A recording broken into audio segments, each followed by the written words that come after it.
तो ये आरएसएस के जो लोग थे या हिंदू महासभा के लोग थे, वो ये 200 साल की आजादी की लड़ाई में शामिल ही नहीं थे और इनको माना जाए कि ये फेलियर है। वहीं पर आजादी का मतलब है हिंदू देश, और हिंदू देश का बनना यानी हिंदू फर्स्ट के प्रधानमंत्री जब जाते हैं किसी मंदिर पर, तो वहां पर वो कहते हैं, खास बात कहते हैं, वो कहते आ रहे हैं पिछले साल से, जब वो केदारनाथ गए थे तब शायद उन्होंने पहली बार इस चीज को कहा। तो उन्होंने कहा कि ये आजादी का अमृत महोत्सव आ रहा है और इस अमृत वर्ष में आप सब लोगों को जो आजादी के आंदोलन की बड़ी जगह है उसके साथ साथ आपको केदारनाथ जैसे मंदिरों पर जाना है। क्यों जाना है? तो उन्होंने कहा क्योंकि जो साधु, जो गुरु ऐसे मंदिरों में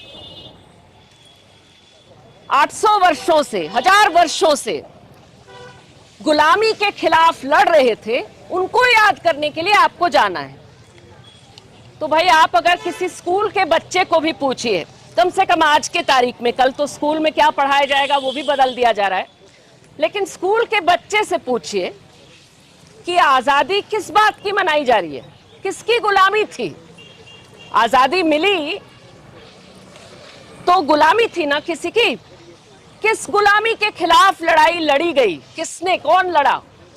तो वो सीधा कहेंगे कि अंग्रेजों की गुलामी थी। अंग्रेजों ने दुनिया के कई सारे देशों को गुलाम बना रखा, उसमें भारत भी था, और कई सारे देशों के साथ साथ भारत में भी एक जबरदस्त आजादी का आंदोलन लड़ा गया। और उस आजादी के आंदोलन के अंत में आपने देखा कि भारत आजाद हुआ, पाकिस्तान आजाद हुआ, आज जिसे हम बांग्लादेश कह रहे हैं उस समय पाकिस्तान का हिस्सा था। तो ये जो पूरा सब कॉन्टिनेंट के ये देश हैं, ये उस आजादी के आंदोलन के नतीजे हैं। तो ये जब आप कहते हैं तो ये 800 साल, 1000 साल की बात कहाँ से आ रही है? वो क्या कहना चाह रहे हैं? दरअसल वो जो 200-250 साल की लड़ाई थी आजादी की, उस आजादी के आंदोलन में मोदी जी के जो पूर्वज थे, और मेरा कहना ये बायोलॉजिकल इससे नहीं है, आइडियोलॉजिकल इससे है, उनके जिस विचार को वो मानते हैं उनके लोग उसमें शामिल ही नहीं थे।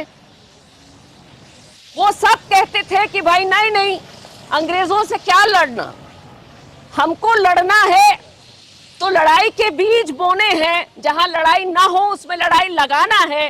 हिंदुओं को लड़ाना है मुसलमानों के खिलाफ, जहां ईसाई मिल जाए ईसाइयों के खिलाफ, जहां बौद्ध मिल जाए बौद्धों के खिलाफ। बिल्कुल सीधी सी साफ सी बात है। और इसके लिए आप मेरी बात मत मानिए, आप लोगों से कहिए कि वो जरूर गोलवालकर की किताबें उठा करके पढ़ें, जरूर पढ़िए, क्योंकि उसी में बिल्कुल साफ साफ लिखा है ये सारी बातें, कहीं छिपी हुई नहीं है इसमें। और इनको माना जाए कि ये फेलियर है, पास फेल की बात होती है ना, तो गोलवालकर ने कहा कि जो आजादी के लिए लड़ रहे हैं, शहीद हो रहे हैं, तो उनकी शहादत हो या उनका जेल जाना हो, इसको उनकी कमजोरी मानी जाएगी ना, इनको तो फेलियर माना जाएगा। तो सक्सेसफुल कौन है? वो गोलवालकर हैं, जो एक दिन के लिए भी जेल नहीं गए। तो जेल ना जाना, बढ़िया से बचे रहना, अंग्रेजों से मित्रता करना, दोस्ती करना, उनसे माफी मांगना, उनकी गुलामी करना, और नफरत के बीज बो करके अंग्रेजों की मदद करना। क्योंकि अंग्रेजों का ये अच्छा खासा नारा था कि डिवाइड एंड रूल, बांटो राज करो। बांटने के लिए भाई साहब तैयार बैठे थे। तो ये आरएसएस के जो लोग थे या हिंदू महासभा के लोग थे, वो ये 200 साल की आजादी की लड़ाई में शामिल ही नहीं थे, शामिल होने के खिलाफ थे। और इसलिए आज वो 800 साल, 1000 साल की जो बात कर रहे हैं, वो उसको एक तरह से घसीट के ला रहे हैं। उनसे अभी भी बोला जा रहा मोदी जी से, और उनको कहना पड़ रहा है कि नहीं, वो उस समय से लड़ाई थी। किसकी लड़ाई थी? वो कहना चाह रहे हैं कि भाई मुसलमान कभी थे जो राज किए, तो उनके खिलाफ हिंदुओं ने आजादी की लड़ाई लड़ी। क्या ये सच है? इसमें भी मैं कहूंगी कि अगर यहाँ इतिहास के छात्र नहीं हैं, इतिहास की किताबों को उठा करके पढ़िए। इंटरनेट पर कतई भरोसा मत करिए, इंटरनेट में या व्हाट्सएप फॉरवर्ड पर भरोसा मत करिए। उठा करके पढ़िए, और एक किताब नहीं, कई किताबों को उठा करके पढ़िए, और देखिए कि जहां पर कोई हिंदू राजा लड़ रहा है वहां पर उसका जो सैनिक है, उसका जो कमांडर इन चीफ है, वो किस धर्म का है, पता चलेगा मुसलमान है। जहां मुसलमान लड़ रहा है, मुगल लड़ रहा है, उसका कमांडर इन चीफ कौन है, वो राजपूत है। तो ये इस तरह के आपको इतने उदाहरण मिलेंगे, लाइन से आपको उदाहरण मिलेंगे जिसमें जो मुसलमान है वो मंदिर बना रहा है, बनवा रहा है, वो उदाहरण भी मिल जाएंगे ढेर सारे। क्योंकि ये सारे लोग उस समय का जो राजनीति का चेहरा था वो इसी तरह से चलता था। लोग बिल्कुल समझदार थे, राजनीति करते थे, और इसमें जो लोग थे वो इनमें से किसी को बाहर का नहीं समझे, क्योंकि वो थे ही नहीं बाहर के। भारत जैसा, जिसको आज हम भारत कहते हैं, इसके ज्योग्राफिकल एरिया में इसका इतिहास इतना फैसिनेटिंग इतिहास है, उसको आप जानिए तो कौन नहीं आया यहाँ पर। इतने तरह तरह के लोग पूरे दुनिया भर से आए, और जो बना है हमारी संस्कृति वो उन सब के मेल से बना है, वो उसकी यूनिकनेस है। एक ही बार लड़ाई लड़ी गई और वो अंग्रेजों के खिलाफ। क्यों? क्योंकि अंग्रेज यहाँ का होने नहीं आए। शुरू में जब आए तो वो किताब है, मेरे ख्याल से नाम है व्हाइट मुगल्स। तो शुरू में आए तो एक तरह से उनमें से कई लोग उसी तरह से यहाँ के हो गए, रहने लगे, यहाँ का खान पान अपना लिए वगैरह। किसी ने उनका विरोध नहीं किया। इन्होंने 1857 पर किताब लिखी। आजकल ये ढेर सारे लोग कहते हैं कि 1857 पर पहली किताब ये तो सावरकर ने लिखा, आपको मानना पड़ेगा। 1857 पर पहली किताब अलीगढ़ के जो फाउंडर है अलीगढ़ यूनिवर्सिटी के, उन्होंने लिखी पहली किताब। आप देख लीजिए, उसका नाम मैं अभी मिस कर रही हूँ, सर सैयद अहमद खान ने किताब का नाम मैं मिस कर रही हूँ, सर सैयद की किताब का। उसमें उन्होंने पहली किताब लिखी जिसमें उन्होंने इस पर लिखा, और वो इसमें बार बार ये कह रहे थे कि जो इसमें मुस्लिम शामिल थे बड़े संख्या में, तो पूरे मुस्लिम समुदाय को एक तरह से कलेक्टिव पनिशमेंट दिया जा रहा था अंग्रेजों द्वारा। उन्होंने उसके खिलाफ लिखा। सावरकर ने भी लिखा। सावरकर की किताब को पढ़िए, बहुत इंटरेस्टिंग है, क्योंकि उसमें भी वो जानते हैं कि 1857 पर लिखेंगे तो हर पन्ने में आपको जो है हिंदू मुस्लिम एकता का जिक्र करना पड़ेगा, क्योंकि हर लड़ाई इसी तरह की थी, हर लड़ाई इसी तरह की थी। कैसे लिखें? तो दिल पे पत्थर रख करके वो बार बार वो एक तरह से मेंटल जिम्नास्टिक्स कर रहे हैं, समझाने के लिए खुद को कि क्यों मुसलमानों के साथ हम लड़ाई लड़े। और वो बेचारे बड़े परेशान है उसको समझाने में, बड़े टैक्टिक्स समझा रहे हैं अपने आप को कि जरूर इस वजह से किया होगा, उस वजह से किया होगा।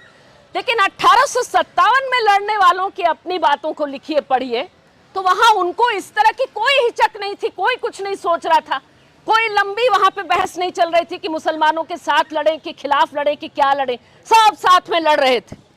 तो ये जो सच्चाई है, इसको ढकने के लिए आज वो 800 साल 1000 साल की बातें कर रहे हैं और आपको गुमराह करने की कोशिश, देश को गुमराह करने की कोशिश कर रहे हैं कि कहीं पर आजादी का मतलब है हिंदू देश, और हिंदू देश का बनना यानी हिंदू फर्स्ट देश का बनना, हिंदू अव्वल नागरिक होगा, सिटीजन होगा, वैसा देश हम बनाना चाहते हैं। लेकिन क्या आजादी के लिए लड़ने वाले लोग ऐसा देश चाहते थे? आप खुद ही पढ़ लीजिए भाई, कैसा भारत चाहते थे आजादी के लिए लड़ने वाले लोग, कैसा देश चाहते थे, उसकी बात पढ़िए और गोलवालकर की किताब को साइड रख करके पढ़िए। मैं दोनों का जिक्र करती हूं आपसे। एक बात ले लीजिए भगत सिंह की। भगत सिंह और उनके साथियों ने कहा कि हम तो ऐसा देश चाहते हैं, ऐसी दुनिया चाहते हैं जिसमें इंसान द्वारा इंसान का शोषण हो ही ना। इसका मतलब उन्होंने कहा कि आजादी के लिए हमारे लिए आजादी का मतलब क्रांति है, हमारे लिए आजादी का मतलब ऐसी दुनिया जिसमें किसी के द्वारा किसी देश द्वारा किसी दूसरे देश का शोषण ना हो, किसी इंसान द्वारा किसी इंसान का नहीं, किसी समुदाय द्वारा किसी दूसरे समुदाय का नहीं। हिंदू मुस्लिम में बांटने वाली जो राजनीति थी उसके खिलाफ उन्होंने लिखा, बोला। जाहिर सी बात है कि आज वो देश हमारा नहीं है अभी तक, और उसके लिए जो लड़ रहे हैं उस तरह के देश के लिए, जो मजदूरों के हक के लिए लड़ते हैं, किसानों के हक के लिए लड़ते हैं, आज उन्हीं लोगों को, भगत सिंह के रास्ते चलने वाले लोगों से कहा जा रहा है कि तुम देशद्रोही हो नंबर 1। भीमा कोरेगांव में जिसको जेल में डाला हुआ है, हमारे आपके छात्र दोस्त जो हैं उमर खालिद और उनके तमाम साथी जिनको अंदर डाला हुआ है, वो सारे क्या हैं? भगत सिंह के रास्ते पे चलने वाले नौजवान नवयुवती नहीं तो हैं कौन ये लोग? लेकिन दूसरी तरफ ले लीजिए भाई, आज़ादी के लिए लड़ने वालों में खूब बहसें थी, सब एक मत के नहीं थे। और कोई भी ढंग का आंदोलन दुनिया में, किसी आंदोलन को ले लीजिए, वो अगर कायदे का ढंग का आंदोलन है तो उसमें कोई एक मत के सारे लोग नहीं होंगे, सबके अलग अलग मत होंगे, सभी मतों को साथ लेकर के चलना ये जरूरी है। लेकिन उसमें वो सब इस बात पर एक थे कि अंग्रेजों के खिलाफ लड़ना है और देश को आज़ाद करना है, और उसके बाद एक अच्छा देश, ऐसा देश बनाना है जिसमें सारे लोग रह सके। उसमें जो शामिल थे, उसमें गांधी जी की बात ले लीजिए। गांधी जी की बात जो उन्होंने कहा कि आखिरी इंसान को देख करके आप जज करिए कि देश जो है वो काम अच्छा कर रहा है और सब लोगों को इंक्लूड करके चल रहा है कि नहीं। आज किसके लिए काम हो रहा है? आखिरी इंसान के लिए, या वो जो टॉप पर नंबर 1 इंसान है पूरी दुनिया में, अभी चौथे पर है शायद पहुंचा हुआ, अडानी जी के लिए, जो नरेंद्र मोदी के पुराने दोस्त हैं, साथी हैं। जैसे जैसे मोदी जी का ये बढ़ा राजनीति में, वैसे वैसे अडानी की जो संपत्ति है वो बढ़ती गई। उस नंबर 1 के लिए काम किया जा रहा है। आखिरी इंसान कहाँ? आखिरी इंसान को तो भूल जाओ, आखिरी इंसान का घर ढहा दो, आखिरी इंसान को कहो कि राशन के लिए पहले 20 रुपया भर करके जाइए, ले जाओ, फ्लैग ले जाओ, तिरंगा ले जाओ। आखिरी इंसान को डराओ धमकाओ, आखिरी इंसान को देश के पुलिस थाने के अंदर में टॉर्चर करके कहलवा दो कि मैंने फलाना जुर्म किया है और उसके बाद फांसी पर चढ़ा दो उसको। आखिरी इंसान को एनकाउंटर में मार दो। आखिरी इंसान को एनकाउंटर में मारने के बाद जब वो सुप्रीम कोर्ट पहुंचेगी और कहेगी कि भाई मुझे न्याय चाहिए, कहीं और नहीं मिल रहा, मैं सुप्रीम कोर्ट पहुंची, तो सुप्रीम कोर्ट के द्वारा कहलवा दो कि नहीं तुमको ही जेल भेज देते। तुम कैसे पहुंची यहाँ पर? जनसंहार के लिए न्याय मांगने की जुर्रत कैसे की तुमने? सरकार के खिलाफ अगर तुमने कुछ भी बोला, सरकार पर, पुलिस पर आरोप लगाया, वो गुजरात हो चाहे गोमपाड़ हो, तो इसका मतलब भाई माई बाप ने कह दिया, सरकार ने कह दिया, सरकार के वकील ने कह दिया कि ऐसा करने वाले सारे आतंकवादी के फ्रंट होते हैं, सारे देश विरोधी काम करते हैं। और सुप्रीम कोर्ट के जजों ने कान पकड़ करके सुन लिया और वही वही लिख दिया स्टेनोग्राफर की तरह। आखिरी इंसान की तो ये हालत है। तो देश के लिए जो लोग सपना देखे, उनके सपने की ये हालत है। खबरों में बने रहने के लिए फोरम 4 को सब्सक्राइब करें और नोटिफिकेशन पाने के लिए बेल आइकन दबाएं।